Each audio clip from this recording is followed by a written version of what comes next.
C'est bien connu, dans nos pays, nous aimons faire la fête. Rien de nouveau, n'est-ce pas?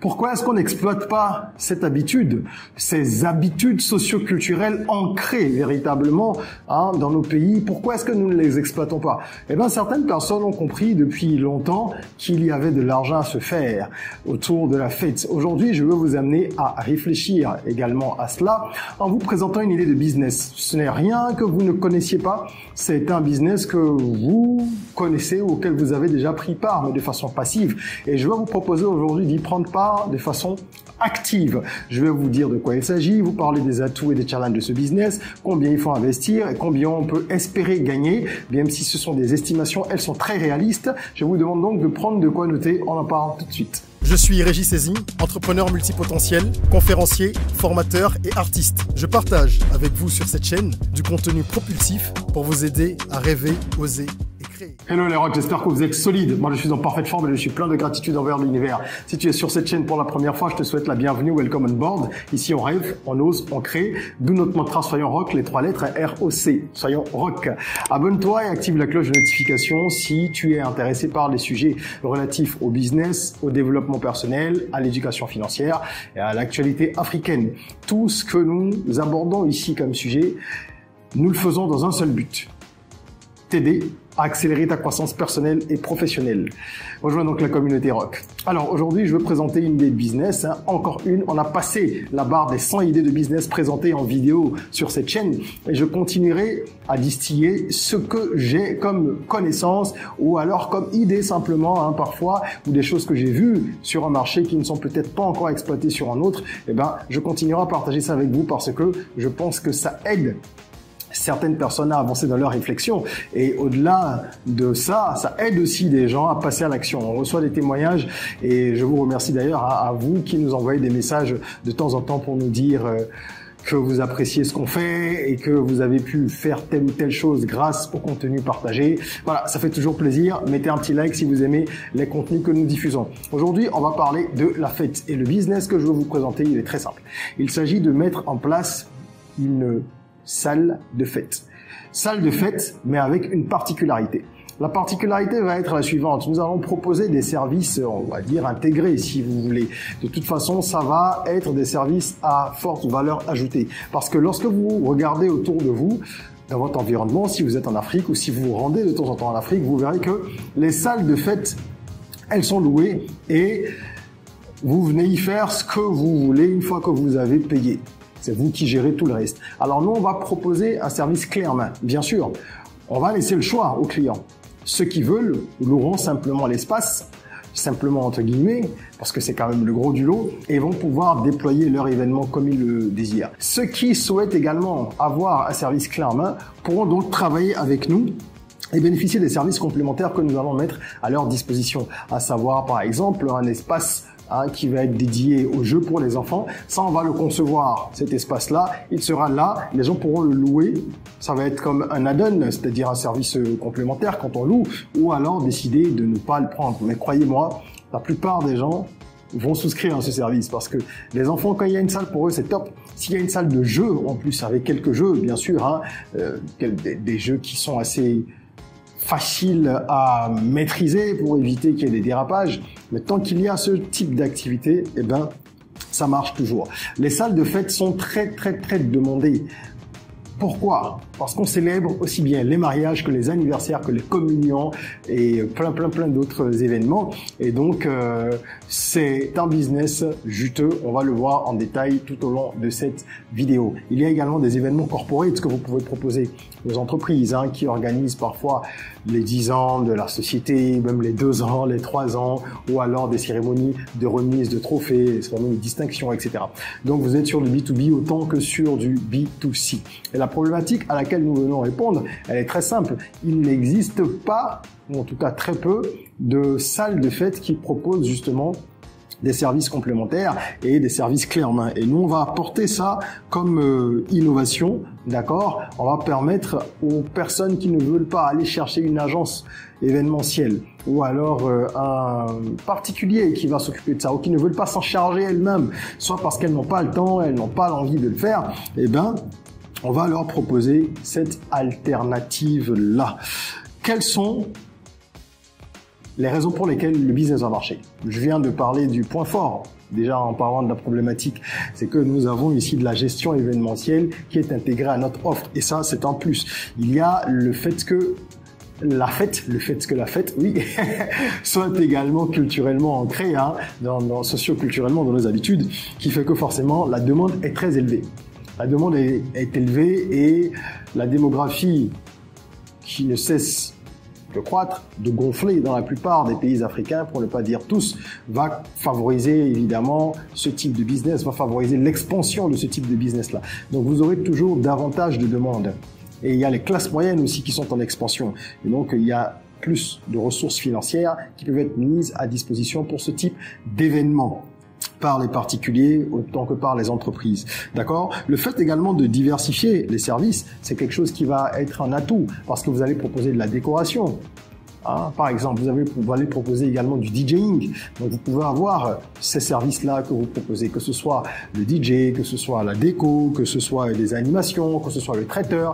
Vous allez proposer tout ça, mais attention, vous n'allez pas vous-même exécuter tout ça, parce que sinon, ça va être lourd à gérer. En tout cas, moi, dans mon approche, ce que je vous recommanderais, c'est d'avoir une liste de prestataires qui sont agréés, qui ont un cahier de charge, hein, qui répond vraiment à ce que vous avez envie de mettre en avant. Et ces personnes-là qui sont listées chez vous, dans votre base de données, vous pouvez leur faire appel lorsqu'il y a un événement pour lequel le client a souscrit à cette offre complète. Parce que c'est un axe de facilitation et de personnalisation qui apporte véritablement un élément différenciant par rapport à ce qu'il y a sur le marché.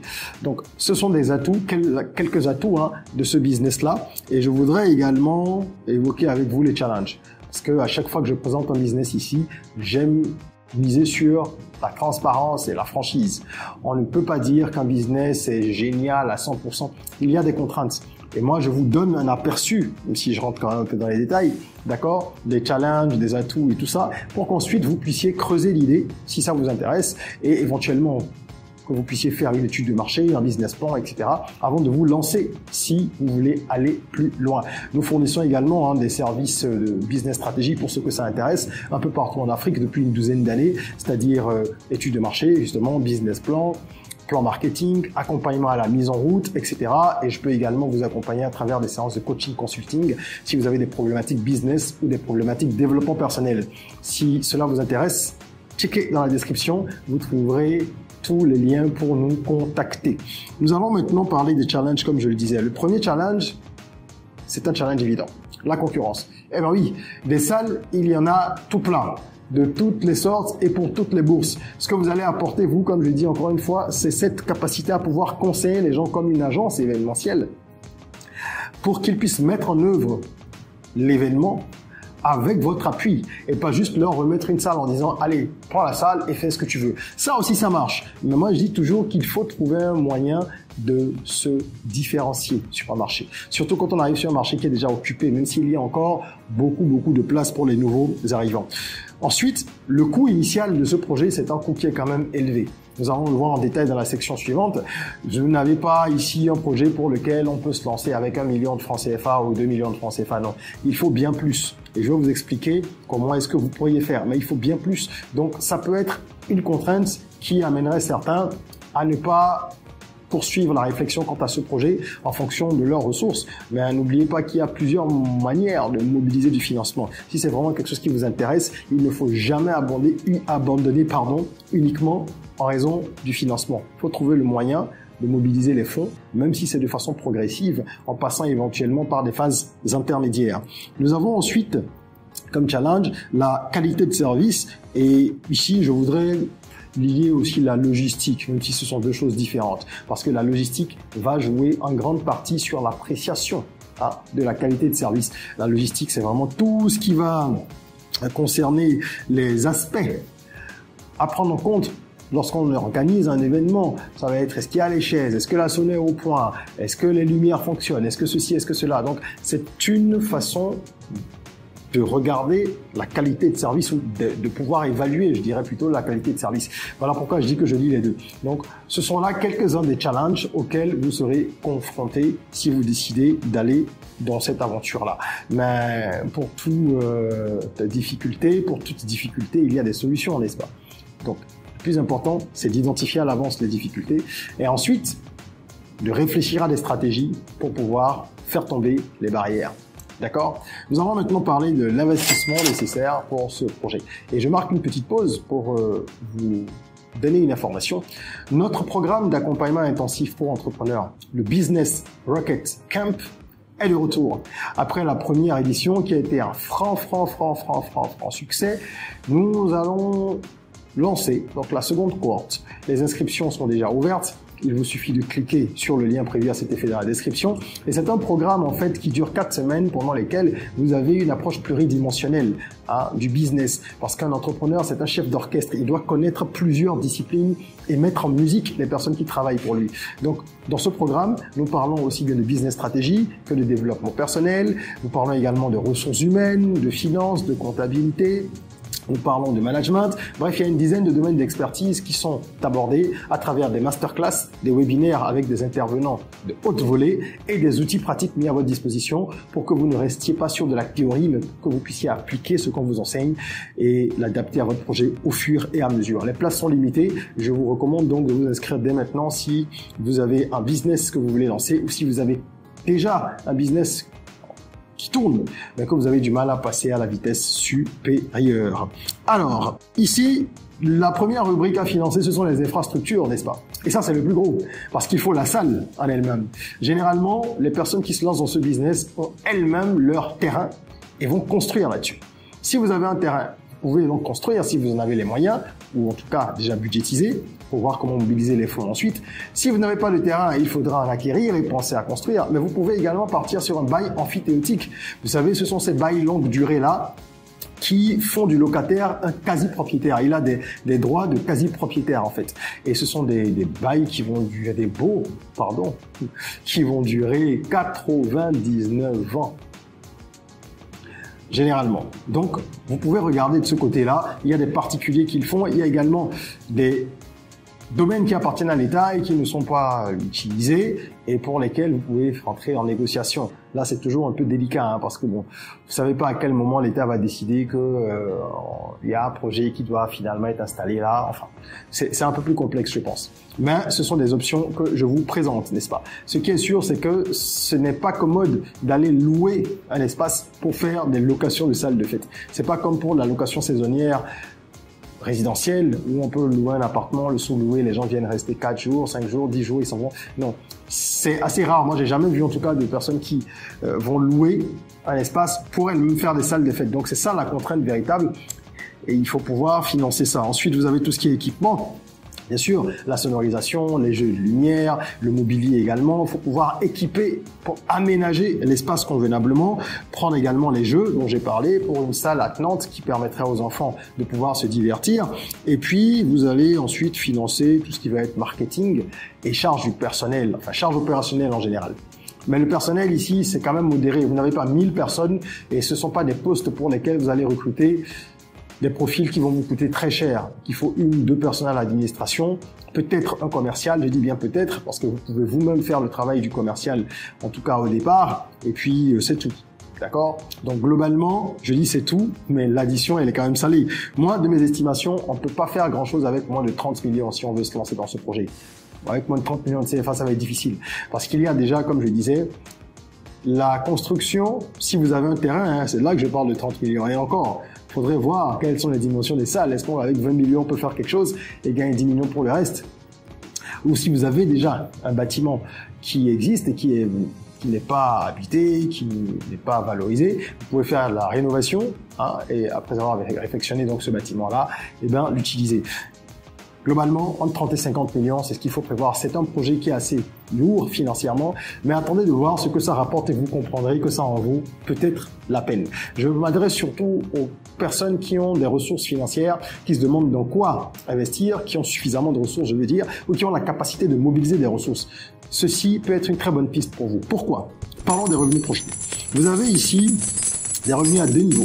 Premièrement, la location de la salle, c'est évident, et ensuite on aura les services complémentaires dont je parlais tout à l'heure. Faisons une estimation assez simple. Les salles sont louées généralement les vendredis, les samedis, les dimanches. Ça fait 3 jours par semaine. Si on étend sur le mois, nous sommes à 12 jours.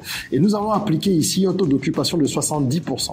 sur ces 12 jours-là. Ce qui voudrait dire donc que 8 jours par mois, vous faites des locations. Mais vous n'avez pas une seule salle. Il faut en avoir 2 au moins, avec la possibilité de moduler. Et ça se fait beaucoup déjà. Hein. Il y a donc des portes coulissantes qui permettent de séparer 2 espaces qu'on peut ensuite faire communiquer, ou alors sur 2 niveaux, on a 2 salles, etc. Bref, l'idéal c'est d'avoir dans le même bâtiment 2 salles. Et donc si vous louez 8 fois, je dis 8 jours, enfin, si vous avez compris, 8 fois c'est pas toute la journée, on loue généralement les salles en soirée justement. Si vous louez 8 fois 2 salles, eh ben ça va vous faire 16 locations. Et si on prend un prix moyen de 600 000 francs, qui est très raisonnable, faites un peu un sondage autour de vous pour une demi-journée hein, que dure généralement cette location, 600 000, bah, fois 8 déjà, on est à 4 800 000, fois 2 puisqu'il y a 2 salles, on est à 9 600 000 francs le mois en revenus générés. Ensuite, les services complémentaires qui vont être tout ce qu'on peut imaginer, comme j'ai dit, déco, DJ, traiteur, ben vous allez prélever des commissions là-dessus, puisque dans mon idée, il ne s'agit pas de le faire, mais d'avoir, comme j'ai dit, des sous-traitants. Là, si on part sur 8 par mois, c'est-à-dire que vous louez 16 fois, mais une fois sur 2, les gens vont souscrire à vos services complémentaires. Ça fait donc 8 fois, j'espère que vous suivez bien. Et bien à ce moment-là, on va appliquer 200 000 francs.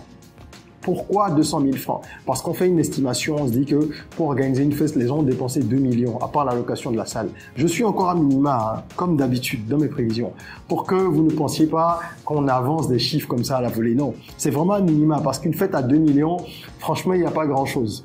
Mais restons là-dessus et supposons donc que vous ayez 10% sur les différentes prestations pour lesquelles les gens ont donc souscrit. À ce moment-là, ça fait 200 000 francs multiplié par 8 locations sur les 16 du mois et ça nous fait 1,6 million. Auquel on rajoute les 9,6 millions, nous en sommes à 11 200 000 francs CFA de chiffre d'affaires mensuel. Et je rappelle que je suis à minima. Bien évidemment, il y a des périodes où vous ne louerez pas autant. Bien évidemment, il y a des périodes où ça va être full tout le temps. Comme les périodes de décembre, là, fin d'année. Il y a également le mois de mai et juin dans les pays tels que le Bénin, la Côte d'Ivoire, le Togo, etc., où il y a beaucoup de communions, de confirmations, d'accord ? Et il y a quand même de fortes populations catholiques, donc ces événements-là ont cours. Et il faut pouvoir trouver également dans les autres pays où il y a des fortes proportions de population musulmane, des moments de célébration. Il y en a aussi. Il faut savoir quels sont les moments auxquels les gens font beaucoup plus la fête, louent des salles, et vous allez vous concentrer là-dessus. Le reste de l'année, vous faites également du démarchage B2B, comme je disais, en direction des entreprises. Pour finir, je vais partager avec vous quelques astuces que j'appelle les clés rock, parce qu'une idée, ce n'est que le début. Par la suite, il faut de la stratégie pour que ça fonctionne. Alors, je vous donne quelques clés. La flexibilité des espaces, j'en ai déjà parlé. C'est ce qui va vous permettre de pouvoir louer une salle de 200 places et une salle de 400 places alors que c'est le même espace mais qui a peut-être une porte coulissante. Vous avez également la qualité du service, on en a parlé.